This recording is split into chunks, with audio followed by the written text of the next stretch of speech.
लेकिन लगातार डेरा सच्चा सौदा के ऊपर जिस तरह की साजिशें रची जा रही हैं, ये बड़ी तकलीफ का विषय है। उनको जो पैरोल मिलती है, उसकी पैरोल पे भी शिरोमणि गुरुद्वारा प्रबंधक कमेटी को तकलीफ है।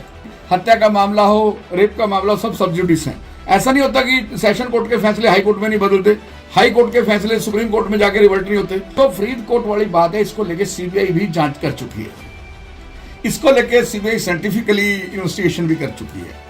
उसके मुताबिक कहीं भी डेरा सच्चा सौदा से जुड़ा कोई व्यक्ति, चाहे वो डेरा से जुड़े व्यक्ति हों, बाबा जी के अनुयायी हों, बाबा जी के श्रद्धालु हों, या डेरे की उनकी बेटी बनी हुई हनीप्रीत हो, मैंने नहीं कहीं पढ़ा। ये एक क्लोजर रिपोर्ट जो है सीबीआई ने मोहाली कोर्ट में दी थी कि बाबा जी या उनके लोग इन्वॉल्व नहीं हैं बेअदबी में। और फरवरी 2024 में बेअदबी को लेकर प्रदीप कलेर ने एक स्टेटमेंट दिया, 164 का बयान दिया, और उस 164 के बयान में अपनी जान को भी खतरा बताया और हनीप्रीत के ऊपर एलिगेशन लगाया कि उसके इशारे पर बेअदबी हुई।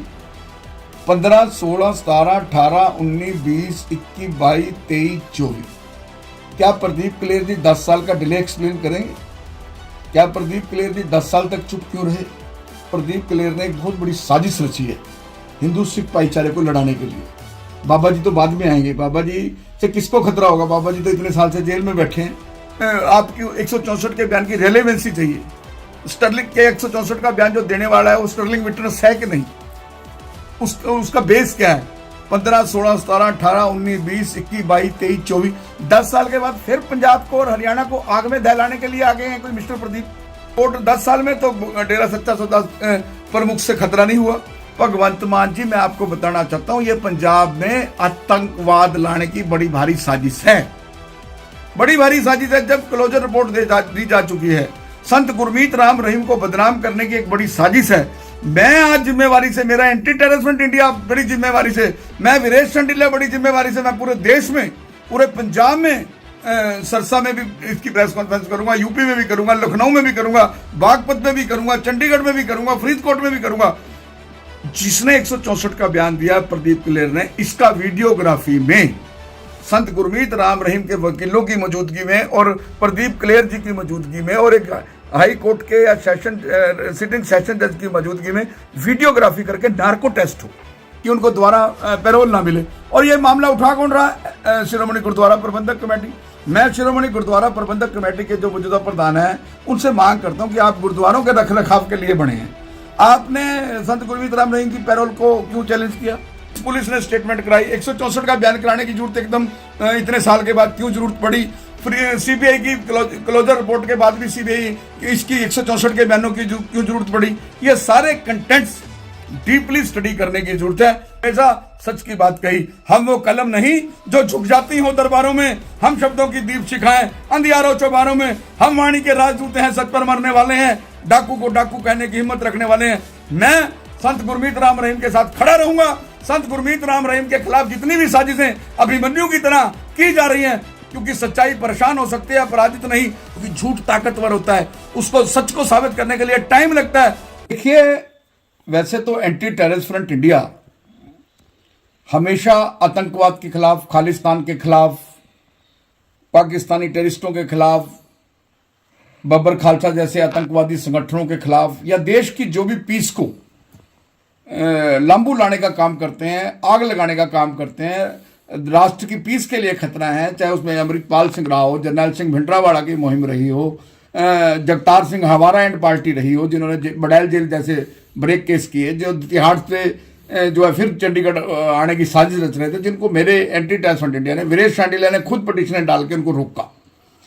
मैं पिछले 2, 4, 5, 7 दिन से देख रहा हूं कि फिर डेरा सच्चा सौदा को और डेरा सच्चा सौदा प्रमुख संत गुरमीत राम रहीम को, हालांकि मेरी बात पर फिर सवाल उठेंगे। मीडिया, जब भी मैं किसी खालिस्तान मूवमेंट के ऊपर भी बात करता हूं तो मीडिया मेरे से बोलता है कि आप डेरा समर्थक हैं। मैं डेरा समर्थक नहीं हूं। मैं सरसा डेरा सच्चा सौदा का कभी नामदान भी नहीं लिया। मैं इंसानियत, बस यही अपराध मैं हर बार करता हूं, आदमी हूं, आदमी से प्यार करता हूं। आज फिर वही एंटी टेररिस्ट इंडिया और विश्व हिंदू तक फिर वही चीज दोहरा रहा है कि मुझे एक बात बताओ कि इस दुनिया में बड़े बड़े संत महापुरुष आए हैं, किसने वेश्याओं की शादी करके, किसने भारतीय सेना के लिए लाखों यूनिट खून इकट्ठा किया? 30-35 साल पहले से मैं देख रहा हूं डेरा सत्ता सौदा प्रमुख को। उस टाइम तो ना उनके ऊपर एलिगेशन थे, ना उनके ऊपर साध्वी योग रेप के केस थे, ना ही उनके ऊपर कोई हत्या के एलिगेशन थे। उस वक्त से वो सेवा कर रहे हैं, लोगों की बुराइयों को हटवाना, लोगों की शराब हटवाना, लोगों को मांस से दूर रखना, पराई स्त्री को बहन बताने की शिक्षा देना। और मैं समझता हूं कि जितने समय से मैं संत गुरमीत राम रहीम को देख रहा हूं, अगर लास्ट 22-24 साल से भी मैं बात कहूं कि मैं उनकी हिस्ट्री को, उनके इतिहास को 25 साल से देख रहा हूं, पढ़ रहा हूं, कभी मौका लगता है टीवी पे उनका सत्संग भी सुनता हूं, जब से सोशल मीडिया आता है तो किसी ना किसी रूप में सामने आते हैं। मैं नहीं समझता कि उन्होंने, जब से मैं उनके संपर्क में आए, मैं उनको देख रहा हूं किसी चीज को फॉलो करना, तो मैंने नहीं देखा कि कभी किसी उन्होंने इष्ट के खिलाफ, किसी देवी देवता के खिलाफ, 10 गुरुओं के खिलाफ कोई इस तरह की बात कही हो कि जिससे समाज में भाईचारा खंडित हो, हिंदू सिख भाईचारा खंडित हो, हिंदू मुस्लिम भाईचारा खंडित हो, हिंदू ईसाई भाईचारा खंडित हो। लेकिन लगातार डेरा सच्चा सौदा के ऊपर जिस तरह की साजिशें रची जा रही हैं, ये बड़ी तकलीफ का विषय है। मैं देश के प्रधानमंत्री से, देश के होम मिनिस्टर से, अमित शाह जी, आपसे मांग करता हूं कि मेरी समझ में बाबा जो संत गुरमीत राम रहीम है, वो आज अगर जेल में बैठा है तो वो आज जेल में साजिशों के कारण बैठा है, साजिशों के कारण बैठा है। उनको जो पैरोल मिलती है, उसकी पैरोल पे भी श्रोमणी गुरुद्वारा प्रबंधक कमेटी को तकलीफ है। क्यों तकलीफ है? क्या वो पैरोल मिलने के बाद अमृतसर आते हैं? क्या वो पैरोल मिलने के बाद अपने बठिंडा डेरे में जाते हैं? क्या वो पैरोल मिलने के बाद सरसा एक बंदिश लगा दी, हालांकि बरनामा डेरा के पास जाते हैं जो यूपी में है, हालांकि पैरोल के ऊपर, पैरोल आपका that is legal right, manual के अनुसार आपको पैरोल मिलती है। पैरोल देश के हर कैदी को मिलती है। सजा कम होना, 15 अगस्त में सजा कम होना, रिमेंड मिलना, छुट्टियों मिलना, हर चीज जो है आपकी जेल मैनुअल के अंदर लिखी हुई है कि बंदी के साथ, कन्विक्टेड के साथ आपने किस तरह का सरकार ने बिहेव करना है। कोर्ट का, जब तक कोर्ट किसी को सजा नहीं करती दोषी देके, तब तक वो कोर्ट उसकी केयर टेकर है, तब तक। और उसके बाद उसकी care taker government of state government है या कंसर्न गवर्नमेंट है, चाहे वो सेंटर की है, चाहे वो जिस स्टेट की भी है। तो जिस तरह संत गुरमीत राम रहीम को बदनाम करने की साजिशें चल रही हैं, हालांकि हत्या का मामला हो, रेप का मामला हो, सब सब जुडिस हैं। ऐसा नहीं होता कि सेशन कोर्ट के फैसले हाई कोर्ट में नहीं बदलते, हाई कोर्ट के फैसले सुप्रीम कोर्ट में जाके रिवर्ट नहीं होते। तो आज मैंने आज विषय पे प्रेस कॉन्फ्रेंस बुलाई है, वो बड़ी इंपॉर्टेंट विषय है। वो इंपॉर्टेंट विषय है एक प्रदीप क्लेर नाम का आदमी, जिसका आज भी परिवार डेरा सच्चा सौदा के वहां सरसा डेरा में रहता है। और 2015 में जिस तरह की बेअदबी की बात हुई, 2015 में 4-5 FIR दर्ज हुई, उन FIR के अंदर डेरा सच्चा सौदा प्रमुख के आदमियों की उनकी साजिश बताई गई। आज तक जिस तरह एक आम आदमी पार्टी के विधायक है जो पहले IG रैंक के अधिकारी थे, उन्होंने भी लगातार मांग कर रहे हैं कि मेरी रिपोर्टें खोलो। लेकिन जो फरीदकोट वाली बात है, इसको लेके CBI भी जांच कर चुकी है, इसको लेके CBI साइंटिफिकली इन्वेस्टिगेशन भी कर चुकी है, कॉल डिटेल्स भी चेक कर चुकी है। कहीं भी मैं समझता हूं, जो मेरे को पास फीडबैक है, जो मेरे पास जानकारी है, उसके मुताबिक कहीं भी डेरा सच्चा सौदा से जुड़ा कोई व्यक्ति, चाहे वो डेरा से जुड़े व्यक्ति हों, बाबा जी के अनुयायी हों, बाबा जी के श्रद्धालु हों, या डेरे की उनकी बेटी बनी हुई है हनीप्रीत हो, मैंने नहीं कहीं पढ़ा। और मुझे आई थिंक याद है कि एक क्लोजर रिपोर्ट जो है CBI ने मोहाली कोर्ट में दी थी कि बाबा जी या उनके लोग इन्वॉल्व नहीं हैं बेअदबी में। और मैं एक बार फिर रिपीट कराना चाहता हूं कि बाबा जी सभी धर्मों का आदर करने वाले व्यक्ति हैं। जितनी बार मैंने देखा है, उनको सुना है, मिला हूं, वो व्यक्ति एक इंसानी रूहानियत है, वो इंसानियत की पूजा करते हैं। तो तभी वो वैश्याओं को बेटी बना के विदा करते हैं, तभी वो भाईचारे का पाठ पढ़ाते हैं, तभी वो सेना के लिए खून देते हैं। कहीं भूचाल आ जाए, वहां जाके गांव के गांव बसा देते हैं, कोई गंदगी में, नालों में, नालियों में बढ़के दिखाए। तो अब मुझे जो जानकारी मिली है, डेरे से जुड़ा एक व्यक्ति जो किसी टाइम में पॉलिटिकल विंग का नेशनल प्रेसिडेंट था सरसा में, mister Pradeep Kler I think. तो प्रदीप क्लेर, बाबा जी ने, मुझे पता चला कि कुछ समय पहले जो पॉलिटिकल विंग था वो उसको डिस्ट्रॉय कर दिया, भंग कर दिया कि अब कोई यहाँ पॉलिटिकल एक्टिविटी नहीं होगी। तो वो इस तरह की बातें भी मीडिया से पता चली। तो मुझे पता चला है कि 2024 में, फरवरी 2024 में बेअदबी को लेकर प्रदीप क्लेर ने एक स्टेटमेंट दिया, 164 का बयान दिया, और उस 164 के बयान में अपनी जान को भी खतरा बताया और हरनीप्रीत के ऊपर एलिगेशन लगाया कि उसके इशारे पर बेअदबी हुई। 15, 16, 17, 18, 19, 20, 21, 22, 23, 24। क्या प्रदीप कलेर जी 10 साल का डिले एक्सप्लेन करेंगे? क्या प्रदीप कलेर जी 10 साल तक चुप क्यों रहे? वो गुरुओं का ये सम्मान करते हैं। मैं तो ये मांग करूंगा कि ये प्रदीप कलेर ने एक बहुत बड़ी साजिश रची है हिंदू सिख भाईचारे को लड़ाने के लिए। बाबा जी तो बाद में आएंगे, बाबा जी से किसको खतरा होगा? बाबा जी तो इतने साल से जेल में बैठे हैं, जितनी बार भी छुट्टी लेके आए हैं पीसफुली आते हैं, पीसफुली चले जाते हैं, आते हैं शांति का संदेश देते हैं, भाईचारे का संदेश देते हैं। तो प्रदीप कलेर जी को किसने मैनिपुलेट किया, किसने प्रेशराइज्ड किया, किसने ये कॉन्स्पिरेसी की? प्रदीप कलेर को किसने प्रिपेयर किया डेरे के खिलाफ, डेरा मुखी के खिलाफ, डेरा मुखी की बड़ी बेटी के खिलाफ? देखिए हमारा हिंदुस्तान में पगड़ी बदल भाई, पगड़ी बदल पिता, पगड़ी बदल दोस्त, बहन मुंह बोली बहन, मुंह बोली बेटी, सब कुछ है। हिंदुस्तान है, यहाँ तो मिट्टी पूजी जाती है, दुबड़ा पूजा जाता है, गोबर पूजा जाता है, यहाँ तो किस पत्थर को पूजा जाता है। यहाँ अगर हम किसी को बोल दें कि ये मेरी मुंह बोली बहन है तो वो मुंह बोली बेटी है, वो अपनी सगी बेटी से भी ज्यादा मान जाते हैं। ये हमारी संस्कृति है, भारत की संस्कृति है। हम उस देश के वासी हैं जिस देश में गंगा बहती है। यहाँ तो ख्वाजा जी की पूजा होती है, पानी की पूजा होती है, सुबह सूरज निकलता है उसको हम अर्घ दिखाते हैं। ये हमारे भारत की संस्कृति है दोस्तों। तो ये जो प्रदीप कलेर ने एलिगेशन लगाया 164 का, वैसे तो आइज ऑफ द लॉ बयान चाहे 164 का हो, बयान चाहे 161 का हो। 161 का बयान बिना सैन के है, 164 का बयान सैन के है before the court, before the जज, 1 to 1।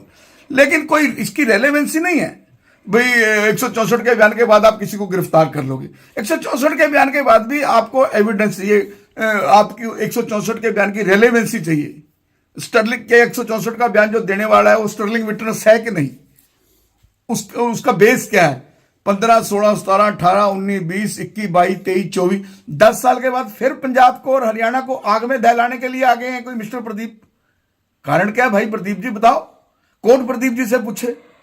आज कोर्ट 10 साल में तो डेरा सच्चा सौदा प्रमुख से खतरा नहीं हुआ, आज वहां रहने के बाद क्या खतरा हो गया? तो ये साजिश एक भगवंत मान जी को मैं मिलूंगा भी। भगवंत मान बड़ा सियाना चीफ मिनिस्टर है, डीजीपी गौरव यादव बड़ा सियाना डीजीपी है। डेरा मुखी को लेके चाहे सीबीआई हो, बड़ी सेंसिटिव इन्वेस्टिगेशन की है। मैं सीबीआई की इन्वेस्टिगेशन को टेंटेड इन्वेस्टिगेशन नहीं कह सकता। सीबीआई तो दूध का दूध और पानी का पानी करती है। कोई विपक्ष भी बैठा हो जाए सेंटर में, कहते लोग कहने वाले तो सीबीआई को तोता भी बोलते हैं सरकार का। लेकिन अब हमारे नफे सिंह राठी जी की डेथ होगी, मर्डर हो गया, तो अभय सिंह ने कहा कि मैं सीबीआई से जांच करवाना चाहता हूं, तो सीबीआई को जांच दे दी गृह मंत्री, फॉर्मर गृह मंत्री अनिल विज जी ने। तो ये 164 का बयान जो दिया गया, भगवंत मान जी मैं आपको बताना चाहता हूं, ये पंजाब में आतंकवाद लाने की बड़ी भारी साजिश है, बड़ी भारी साजिश है। जब क्लोजर रिपोर्ट दी जा चुकी है, संत गुरमीत राम रहीम को बदनाम करने की एक बड़ी साजिश है। मैं आज जिम्मेवारी से, मेरा एंटी टेररिस्ट इंडिया बड़ी जिम्मेवारी से, मैं वीरेश चंडीला बड़ी जिम्मेवारी से, मैं पूरे देश में, पूरे पंजाब में, सरसा में भी इसकी प्रेस कॉन्फ्रेंस करूंगा, यूपी में भी करूंगा, लखनऊ में भी करूंगा, बागपत में भी करूंगा, चंडीगढ़ में भी करूंगा, फरीदकोट में भी करूंगा। जिसने 164 का बयान दिया प्रदीप कलेर ने, इसका वीडियोग्राफी में संत गुरमीत राम रहीम के वकीलों की मौजूदगी में और प्रदीप कलेर जी की मौजूदगी में और एक हाई कोर्ट के या सिटिंग सेशन जज की मौजूदगी में वीडियोग्राफी करके नार्को टेस्ट हो। यह बड़ा इंपॉर्टेंट इशू है, बड़ा इंपॉर्टेंट इशू है। हनीप्रीत को अब हनीप्रीत को टारगेट कर लिया। कितने साल से? 17 से बाबा जी जेल में, 17, 18, 19, 20, 21, 22, 23, 24, अब 8 साल के बाद हनीप्रीत याद आ गई। ये कहीं ना कहीं प्रेशर टैक्टिक्स डेरे के ऊपर बनाई जा रही है। सरसा वाले बाबा को बदनाम करने की साजिश चल रही है कि उनको दोबारा पैरोल ना मिले। और ये मामला उठा कौन रहा है? शिरोमणि गुरुद्वारा प्रबंधक कमेटी। मैं शिरोमणि गुरुद्वारा प्रबंधक कमेटी के जो मौजूदा प्रधान हैं उनसे मांग करता हूं कि आप गुरुद्वारों के रख रखाव के लिए बने हैं। आपने संत गुरमीत राम रहीम की पैरोल को क्यों चैलेंज किया? क्यों चैलेंज किया? बाबा जी ने आपका क्या नुकसान किया? मुझे एक वीडियो, एक प्रवचन, एक बयान कहीं संत गुरमीत राम रहीम का ला के दिखाओ जिसमें संत गुरमीत राम रहीम ने किसी धर्म गुरु के बारे में, किसी गुरु के बारे में, किसी ग्रंथ साहब के बारे में, किसी कुरान के बारे में, किसी गीता बाइबल के बारे में, रामायण के बारे में कोई अपशब्द कहे हो।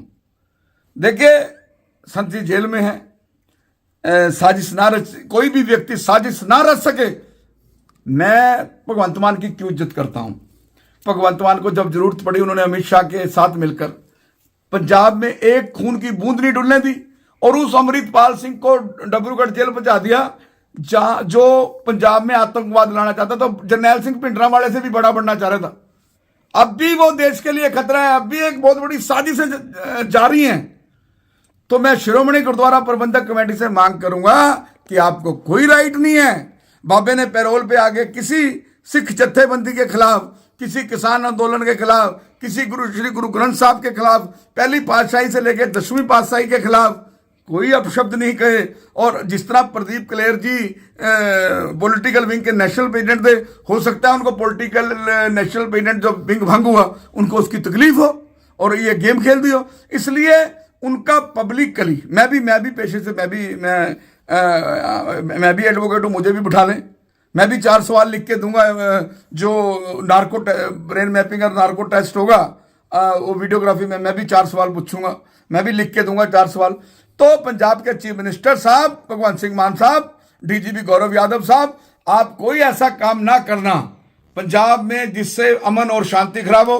और प्रदीप कलेर को किसने अप्रोच किया, किसके थ्रू अप्रोच किया, किस पुलिस ने स्टेटमेंट कराई, 164 का बयान कराने की जरूरत एकदम इतने साल के बाद क्यों जरूरत पड़ी, फिर सीबीआई की क्लोजर रिपोर्ट के बाद भी सीबीआई इसकी 164 के बयानों की क्यों जरूरत पड़ी। ये सारे कंटेंट्स डीपली स्टडी करने की जरूरत है, क्योंकि लोकसभा चुनावों से पहले संत गुरमीत राम रहीम के खिलाफ बोलना, उनकी मुंह बोली बेटी हनीप्रीत के खिलाफ साजिश रचना, डेरे के ही एक व्यक्ति जो नेशनल विंग का प्रेसिडेंट था उसकी 164 की स्टेटमेंट करवा के डेरे को ही बदनाम करना एक बहुत बड़ी गहरी साजिश को दर्शाता है।